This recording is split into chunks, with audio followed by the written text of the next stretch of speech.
Ayun mga Lodi, maraming salamat, dumating na rin ang order kong sungay ng helmet ko. Ayun, kaya bubuksan na natin to kung anong itsura nito. Kasi yung in-order ko kulay itim, para naman terno dun sa spoiler na na-order ko rin dun sa helmet.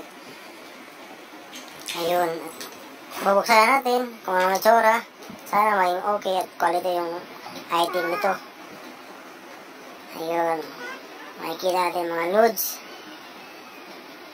Ayun, malapit na yun. Quality.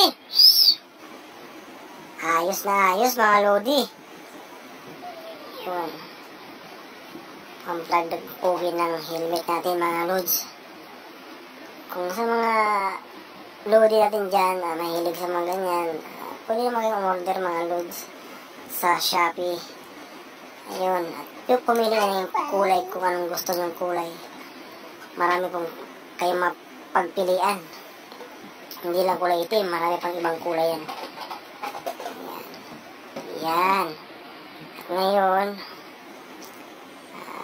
subukan natin ikabit yan sa helmet ko kung kakasya sa likod. Ayan. Ayos na ayos mga lods, kintab. Ayun, maraming salamat sa inyo mga Lodi sa panonood ng video ko. Maraming salamat.